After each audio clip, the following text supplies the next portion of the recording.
کوئی بھی ملک ہو، ہم پاکستان کی ذکر نہیں کر رہے، نہ ہم کو پولیٹیکل ویلاگ کر رہے ہیں، کوئی بھی معاشرہ اس طرح ترقی نہیں کر سکتا کہ جب تک آپ ٹیکس نہ دیں. لیکن ایٹ دا سیم ٹائم کوئی بھی معاشرہ، کوئی بھی ملک اس وقت تک ترقی نہیں کر سکتا جب لوگ ٹیکس دیں اور اس ٹیکس کے پیسے کو آپ اپنے مقصد کے لیے، اپنی عیاشیوں کے لیے، اپنی خواستوں کے لیے استعمال کریں. السلام علیکم، میرا نام ہے شاہد ایوب، آپ دیکھ رہے ہیں لرننگ ٹو لیو.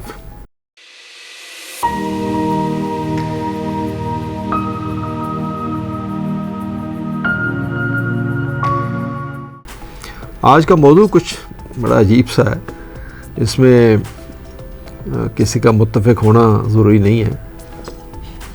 میں بھی کسی حد تک متفق ہوں اور کسی حد تک نہیں بھی اس موضوع میں. یہ مجھے ایک صاحب نے یہ مجھے تحریر کر کے بھیجا کہ جی آپ اپنے ویلاگ میں اس کا ذکر کریں کہ وہ یہ سمجھتے ہیں اور کافی لوگ یہ سمجھتے ہیں. ان کا یہ کہنا ٹھیک ہے، میں نے بھی کافی لوگوں سے بات کی اور میجورٹی میں لوگ ایسا ہی سمجھتے ہیں جو کہ میں آگے بیان کروں گا. لیکن جیسے میں نے آپ سے کہا کہ میں کسی حد تک یہ نہیں بھی سمجھتا کہ یہ ٹھیک ہے. میں کیوں ایسا نہیں سمجھتا؟ وہ اس لیے کہ اس میں جو تحریر کیا گیا ہے، ریاستیں اور ملک اس طرح نہیں چلتے. اگر آپ ایک بات کریں ایک لاجیکل ریاست کی، ایک ڈیموکریٹک ریاست کی، یا ایک لیگل ریاست کی، یا ایک وہ ریاست جس میں ہر شہری سکون کی زندگی گزار سکے، سکون کی نیند سو سکے، جس میں نہ خوف ہو نہ حزن، یہ اگر اس طرح کی زندگی آپ نے گزارنی ہے تو پھر جو میں بیان کرنے لگا ہوں میں اس سے متفق نہیں ہوں. کیونکہ اگر ہم اس سے متفق ہو جائیں، جو میجورٹی لوگوں کا خیال ہے جو میں آگے بیان کروں گا، تو پھر ایک لا لیسنس کریٹ ہوتی ہے اور ہر آدمی اپنے طور پہ قانون کو اپنے طریقے سے اس کو بیان کرے گا، اپنے طور سے اس کی تشریح کرے گا، اپنے طور پہ اپنی زندگی گزارے گا. اور جو زیادہ بڑا ہوگا، جو زیادہ طاقتور ہوگا، اس کی زندگی زیادہ سکون کے ساتھ ہوگی. جو کم طاقتور ہوگا وہ پریشانی کی زندگی گزارے گا، ڈر کی زندگی گزارے گا، خوف کی زندگی گزارے گا، اور وہ سب چیزیں حاصل نہیں کر سکے جو کہ ایک طاقتور کے پاس ہیں. تو اس لیے آپ اس تحریر کو سنیے اور پھر خود فیصلہ کیجئے کہ آپ اس تحریر کے کس طرف کھڑے ہیں. یعنی آپ اس سے متفق نظر آتے ہیں یا آپ اس کو ڈس ایگری کرتے ہیں. آپ کے اپنے میں خیالات ہیں، آپ کمنٹس میں بتانا چاہیں تو آپ بڑے شوق سے بتائیے. یہ تحریر جو اس نے مجھے بھیجی وہ انہوں نے لکھی ہے چیف جسٹس آف پاکستان کے نام، وزیر اعظم کا نام، تمام chief justice of high courts کا نام، پرائم منسٹر کے نام، صدر پاکستان کے نام، یہ سب کو انہوں نے ایڈریس کیا. اس میں لکھا ہے کہ جی میں ایک پاکستان کے پیشہ ور آدمی ہوں اور تمام جو تاجر ہیں اس ملک کے، محب وطن جو پاکستان کی خدمت کر رہے ہیں، ان کی طرف سے لکھ رہا ہوں. وہ یہ کہتے ہیں کہ ہم ٹیکس چوری نہیں کر رہے، ہم اپنے خاندان کے لیے بنیادی چیزیں حاصل کرنے کے لیے ٹیکس بچانے کی کوشش کر رہے ہیں. ہم generator, inverter, U P S, solar system خرید رہے ہیں کیونکہ حکومت قابل اعتماد بجلی فراہم کرنے میں ناکام رہی ہے. یہ ان کا کہنا ہے. ہم اپنے صاف پانی کا انتظام خود کرتے ہیں کیونکہ حکومت پینے کا صاف پانی فراہم کرنے میں ناکام رہی ہے. ہم سیکیورٹی گارڈز کی خدمات حاصل کرتے ہیں اور سی سی ٹی وی کیمرہ کا لگواتے ہیں کیونکہ حکومت ہماری حفاظت کو یقینی بنانے میں ناکام رہی ہے. مسلح اسکارٹس کے ساتھ سفر کرنے والے سیاستدان ہمارے پیسوں سے یہ سہولت خود حاصل کر رہے ہیں. ہم اپنے بچوں کو پرائیویٹ اسکولوں میں اس لیے بھیجتے ہیں کہ حکومت اچھے اسکول فراہم کرنے میں ناکام رہی ہے، جبکہ سیاستدان اور باقی جو بڑے عہدیدار کے بچے جو ہیں وہ اسکولوں کے فیس کی ادائیگی میں حکومتی سرپرستی ظاہر ان کی ہو رہی ہوتی ہے، تو ان کی فیسیں بھی وہی حکومت دے رہی ہوتی ہے اور ان کے بچے بھی فری پڑھ رہے ہوتے ہیں اور وہ سب عیاشیاں کر رہے ہوتے ہیں، تو ہمیں خود کرنا پڑتا ہے. ہم پرائیویٹ ہسپتالوں میں اس لیے جاتے ہیں کیونکہ حکومت معقول طبی سہولیات مہیا نہیں کر پا رہی ہوتی ہے اور اس میں بری طرح فیل ہو گئی ہے. عوام پیسہ سرکاری وزراء اور ان کے ساتھیوں کے علاج کے لیے کسی دوسرے ملک پہ جانے کے لیے پیسہ جو ہے وہ عوام برداشت کر رہی ہوتی ہے اور ان کے اپنے لیے کچھ نہیں.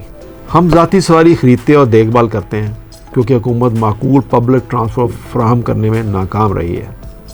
آخرکار ٹیکس دہندہ کو ریٹائرمنٹ کے بدلے کیا ملتا ہے جب اسے زندہ رہنے کے لیے سب سے زیادہ ضرورت ہوتی ہے؟ ان کے لیے کچھ بھی نہیں ہے، سماجی تحفظ بھی نہیں ہے۔ ان کا اپنا A P F E T F حکومت جو فنڈ ہے حکومت نے غبن کیے ہوئے، ان کی زندگی بھر کی کمائی حکومت عوام کے ووٹ خریدنے کے لیے، سبسڈی دینے کے لیے استعمال کرتی ہے۔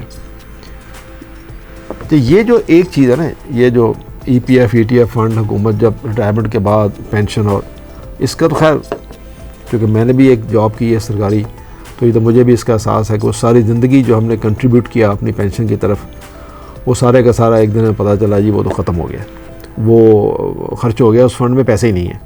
تو آج لوگوں کو ریٹائر ہوئے ہوئے 15 سے 18 سال ہو گئے ہیں، لوگوں کو کچھ مل ہی نہیں رہا، پینشن کے زمرے میں کچھ بھی نہیں ہے، پینشن کچھ ہونی چاہیے تھی، وہ ایسے ایک معمولی سی ایک حقیر سی رقم دے دیتے ہیں۔ تو یہ تو مجھے خود پتہ ہے کہ اس فنڈ کے ساتھ گورنمنٹ نے کیا کیا۔ تو آگے چلیے دیکھتے ہیں کیا کہتے ہیں یہ صاحب۔ حکومت ہمارے ٹیکس کے پیسے سے اور کیا کچھ کرتی ہے وہ بھی ذرا سنیں۔ ایسی عدالتیں قائم کرتی ہے جو حکومت کے کہنے کے مطابق فیصلے کرتی ہیں، ایسے پولیس اسٹیشن چلاتی ہے جو بنیادی طور پر سیاستدانوں اور طاقتور لوگوں کے لیے کام کرتے ہیں، ایسے ہسپتال چلاتی ہے جو ضرورت مندوں کا علاج کرنے میں ناکام رہتے ہیں، ہمارے پیسے چوری کر کے سڑکیں اور انفراسٹرکچر بناتی ہے اور پھر اس میں ناقص تعمیر کرتی ہے اور اس میں کمیشن کھاتے ہیں لوگ۔ اگر پاکستان کی حکومت بھی مہذب ممالک کی حکومتوں کی طرح مذکورہ بالا سہولیات فراہم کرے تو کوئی کیوں ٹیکس ادا کرنے سے گریز کرے گا؟ ہم سب جانتے ہیں کہ ٹیکس کی پوری آمدنی حکام اور سیاستدانوں کی طرف سے غلط استعمال کی جاتی ہے، جبکہ ان کے اپنے اربوں ڈالر غیر ملکی بینکوں میں پڑے ہوئے ہیں۔ یہ ان کا کہنا ہے۔ ایک کاروبار 2% سے لے کے 10% کے مارجن پر کام کرتا ہے، جبکہ حکومت اس کی آمدنی کا 30% اپنے فضول خرچوں کو پورا کرنے کے لیے لیتی ہے۔ کیا یہ بالکل منصفانہ ہے؟ جناب، اس لیے پاکستانی ٹیکس نہیں دینا چاہتے۔ ہم اپنے ٹیکس کی رقم اپنی ضروریات کے لیے، اپنے بڑھاپے کے لیے، اپنی حفاظت اور سلامتی کے لیے بچاتے ہیں۔ یہ حکومت کی اپنی ذمہ داریوں کو منصفانہ اور مؤثر طریقے سے انجام دینے میں ناکامیوں کی نشاندہی کرتا ہے۔ اس کی ذمہ دار اکیلی حکومت ہے، ایک محب وطن خادم پاکستانی۔ تو یہ دیکھیے کہ یہ جو تحریر انہوں نے لکھی اپنے طور پہ سب کو ایڈریس کر کے، میں نے آپ سے پہلے کہا کہ اگر ہم اس تحریر کا ساتھ دیں تو پھر ایک ایسا معاشرہ جنم لے گا جس میں، جیسے میں نے پہلے کہا، کہ ہر آدمی اپنی سیکیورٹی، اپنی عیاشی، اپنا رہن سہن وہ سب خود بندوبست کرے گا۔ جو طاقتور ہوگا وہ سیف ہوگا، اپنے بچوں کے لیے اچھی تعلیم کا بندوبست کر سکے گا، وہ سیکیور محسوس کرے گا، جو چاہے گا وہ کرے گا۔ اور ایک وہ آدمی جو کم مراعات یافتہ ہوگا، جس کا کم پیسے ہوں گے، غریب ہوگا، طاقتور نہیں ہوگا، تو پھر اس کا حال دیکھ لیں اب کیا ہوگا۔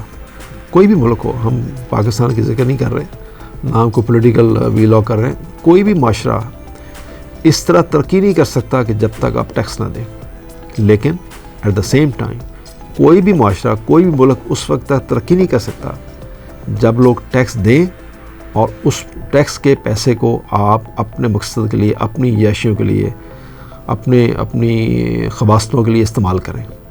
یہ دونوں طرح ملک ترقی نہیں کر سکتا، اور کوئی شخص ٹیکس دینے کو تیار نہیں ہے جب تک اس کو یہ یقین نہ ہو کہ اس کا پیسہ صحیح جگہ پہ استعمال ہو رہا ہے، یعنی اس عوام کے اوپر استعمال ہو رہا ہے، تو وہ ٹیکس کیوں دے گا؟